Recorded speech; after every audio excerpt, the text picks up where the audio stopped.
Wow, Pato, it's me again. I go by the name Mr. Vibes Kenya. This is Comrades Vibes, and today we are going to discuss love. And before we start with the topic, I want to introduce our guest, Aaron. I know him as the super producer, mtumishi wa Mungu, journalist, mtangazaji, yote ni yake. Welcome. Thank you so much. Yes. Thank you so much. Thank you so much. Karibu sana. Asante sana. Yes. This is one of the episodes that I have ever loved to have in our show. Hey, tumemtafuta patikani bana. Always busy. Always busy. Uko wapi?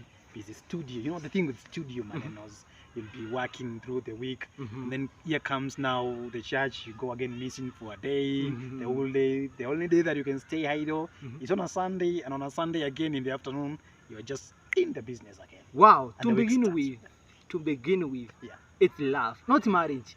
Love. What is love? Yeah. You know, this question has been asked by so many people. Everybody has their own definition of love. Kila mtu anauliza upendo ni nini? Others wanna define in this and this and this. But I just want to give my own point of view plus the biblical point of view. Yeah. What is love? Kwanza, love kuna agape love, kisha kuna ile human love ambayo. Kuna agape love. Agape. Hiyo ni upendo wa Mwenyezi Mungu kwa sisi. Love, God's love.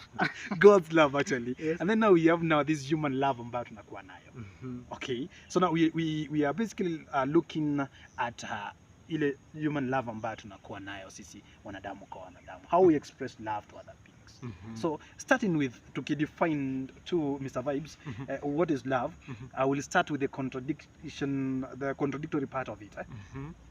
Watu wengi wana define love kuwa feelings, strong feelings towards something. When you really are so attached to some girl or to some dude, una feel kweli kabisa you love them. But to me, I dismiss all that. That's not love. That is not love actually. Wow. That is not love. Mr. Vibes. Yes. True love cannot be defined by feelings. Yeah. True love.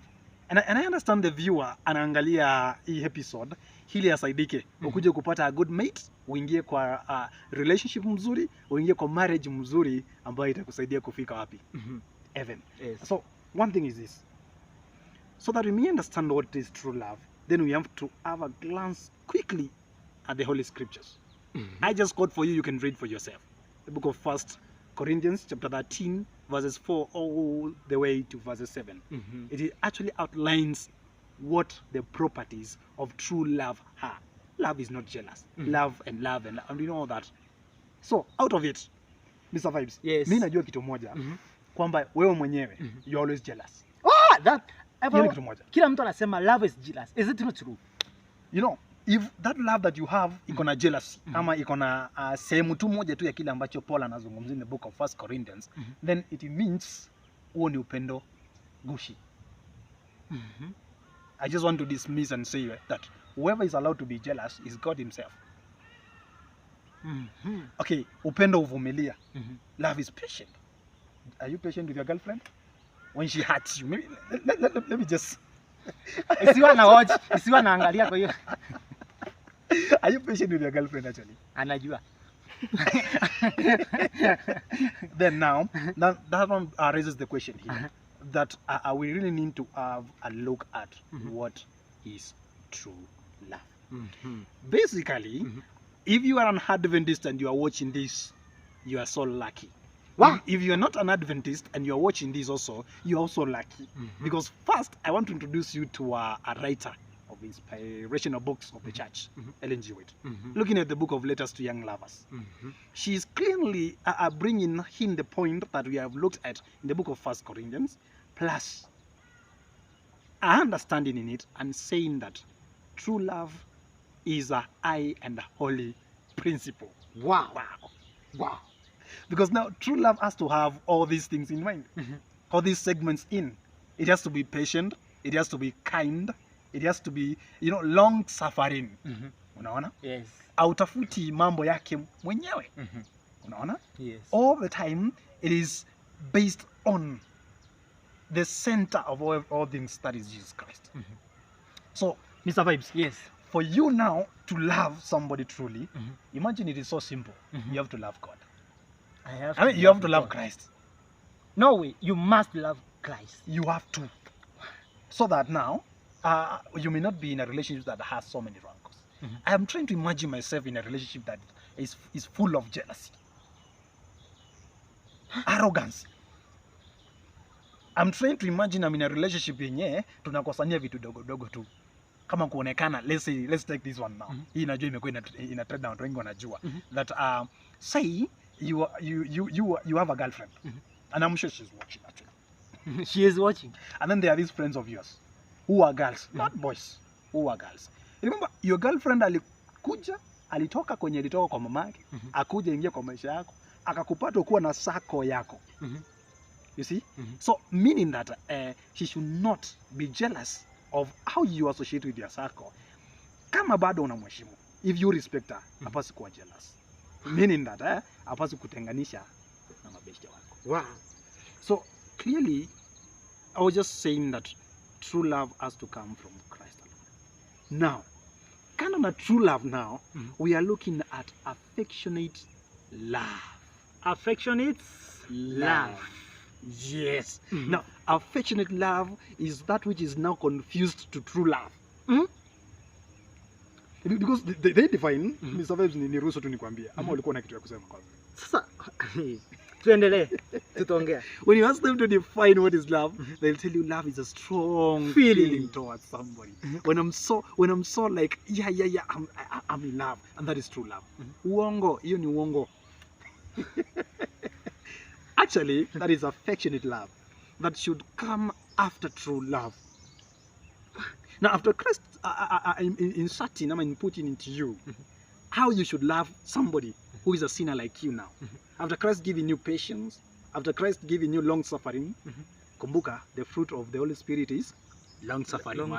One of it is that. Yes. So if you have all this property now, then you are fit now to go and cultivate affectionate love, because affectionate love ni kitu ambayo huwa inalimiwa. It is something that you cultivate. Unapalilia. Unamwagia maji, maua unamwagia, you know. So daily ndio manake utapata ya kwamba you have to treat your girlfriend nice. You see? Wow. You have to wash clothes together. Maybe she can be cooking and you are washing clothes. If you're okay with that, man, I don't know kama tunasikizana hapo. Yes. The other thing is, today's generation is in courtship. How long should this courtship take before they move to the next level? That is marriage. Should they date someone, or should they stay in courtship with for 5 good years, then get to marriage, or 2 months? How long should it take? Before we actually answer that question again, we really need to have to look at something else here. Maturity. Because mtu ambaye si mature hawezi. Is maturity age? Yes. Maturity is age. It is defined by other factors actually. There are so many things that build maturity inside. It is not age alone. But maturity is age, but it is not age alone. There are some other things that come with maturity. So maturity, mtazamaji, maturity is defined by this. First, a young man, anybody, whether ukuwe Mkristo ama ukuwe an heathen, one thing is this: you have to go through some 3 schools of life. 3 schools of life. One school is called the moral school. The moral school. Or the home school. Now your mom and daddy, when they came together, wakutengeneze. Mafunzo ilianza at 0 years. I'm sorry to quote the Bible always because mimi ni mtumishi wa Bwana, by the way. But if you're looking at Samson, look at the mother of John the Baptist. They were given a specific diet. They were given a specific lifestyle. Wakae ili wazae mtoto ambaye anaweza kuafia kwa mambo ya Mungu kiurahisi. So, an education of a young man begins at 0 years to the rest of their life. But nyumbani ndio inaanzia. Unafunzwa maadili mema, unafunzwa usafi. How can you date a girl when you don't know usafi wewe mwenyewe? Unafunzwa economy, issues of economy. The home school is very important to a man. That's the first school. Then again, the home school is closely connected with the spiritual school. Wow. Even if you are devil worshiper. That is your spiritual school. That's what defines some of your maturity. Kumbuka nyumbani umefunzwa how to be, careful with doing things, how you need to cultivate and respect, be responsible, and thank you so much. Mapenzi bwana. That's a home school now. Now in the spiritual school, now haya mafunzo now yanaongezewa nini? Directives from God, principles from God. You see? Now we come now to the last school now. Hii naitanga the school of knockouts and blows. What? Schools of? The school of knockouts and blows. So ni heartbreak ama? No. But do you know that in a relationship there should not be an heartbreak? I will tell you that later. Someone in a good relationship should not be facing heartbreaks. Ama hata wakiachana ipaswe kuitwa heartbreak. I will tell you deeply what I mean by saying so, but watch it in your next episode. Listen, I was saying that there's a school of knockouts and blows. The school of life. Now, in this school, what you have been taught at home and in church is all but tested to see whether you can stand with it. A very good example, I will again now just quote Genesis 39 verses 9. Here comes a young nobleman called Joseph. He meets the famous Potiphar's wife, Fisilette. Sugar mommy. In search of a Ben-10.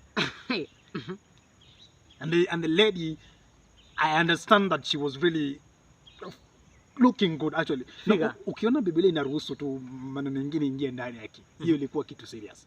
Na yule ambaye amekuwa quoted hapo ndani, alikuwa mtu yenyewe alikuwa outstanding. Wow.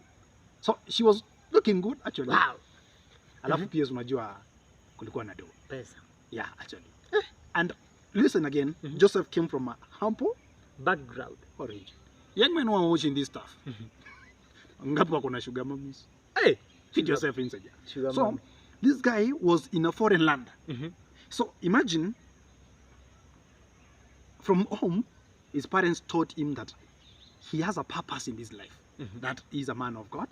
That he has to live so that other people may read and see from him. Kwamba kama vile ambavyo Christ anasema, hii ni chumvi ya ulimwengu.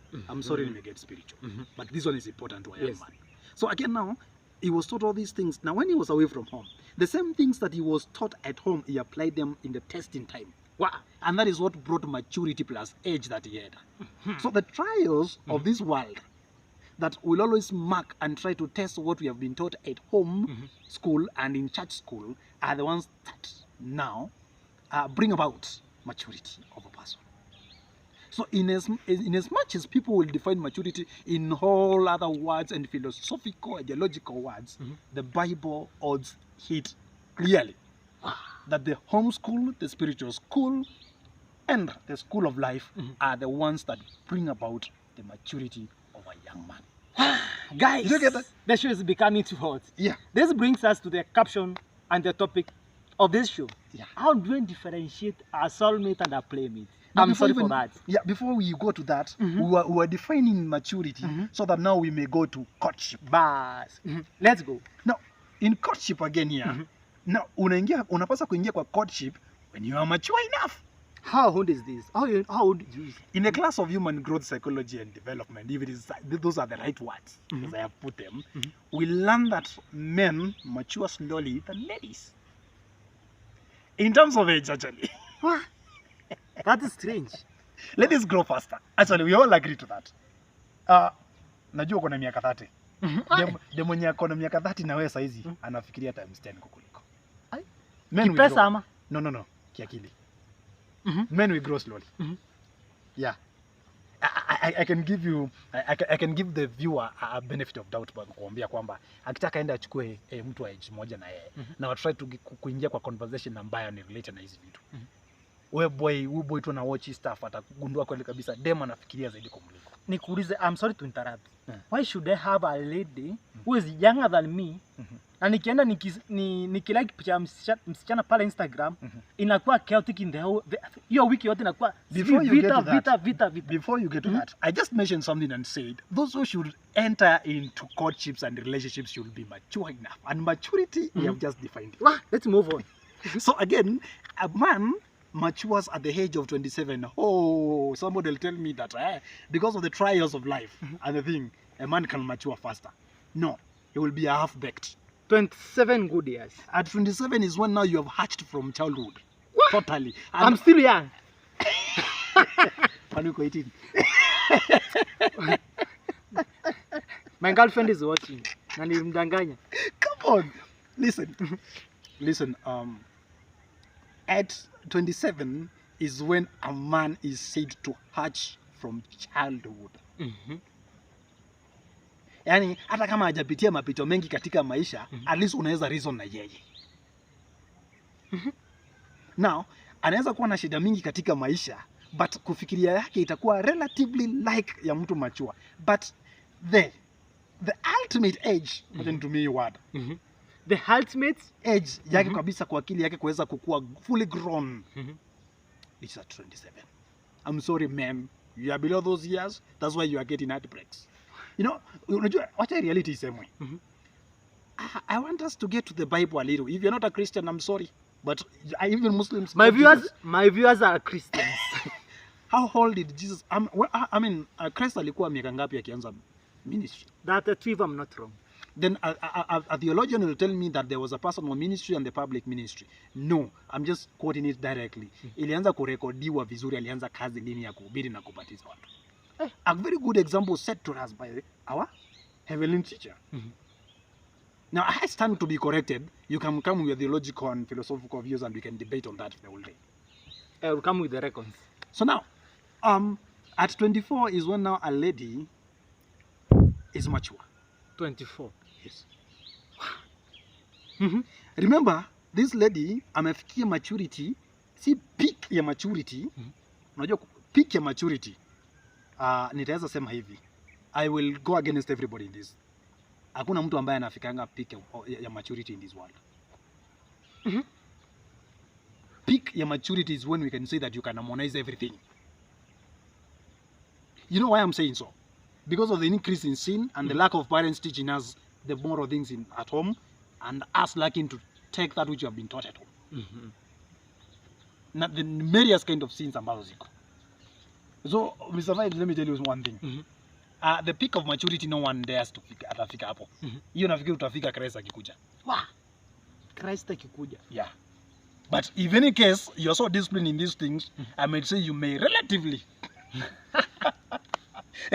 unaweza jaribu kufika. Live around the spiritual part of you. Turudi hapa. So, kijana mwenye napasa kuwa kwa any relationship saizi. A relationship leading to marriage should start doing so at the age of 27. 27. If only ushamaliza shule. If and only pia. Wacha tuseme ukweli. If only pia uko na do. Kwani mtakula mapenzi kwa nyumba? Tuseme tu vizuri. Utakula mapenzi kwa nyumba? And if people think that relationship is all about sex, no, come on. Go and ask around those married people. They can even stay a week without even texting. What? Yeah, yes. What? Why? It comes a time in life, marriage issues zinaanza kuwa mingi. And even you cannot tell your wife amevalia panty gani hiyo siku. It is possible actually. Si wewe ndio ulinunua, si unajua colors. No, si hiyo siku. Na unajua zote lakini ukiuliza hiyo siku amevalia gani unaweza sema sijui. Guys, this is so hot. Just watch the next episode. Barikiwa sana. Sasa, one thing, let's move to this issue. So, yes. How do you differentiate as playmates and as soulmates? Hii kitu imesumbua mtu hapa. Hiyo swali imekusumbua sana. Kwanza kabisa, nafikiri tumeshamaliza kwanza issue ya nini ya relationship. Unapaswa kuingia relationship ukiwa umekomaa. Sawa sawa. Girlfriend yangu anajua nimekomaa. acha tu nicheke. Nafurahia. I'm so happy. Anyway, cut.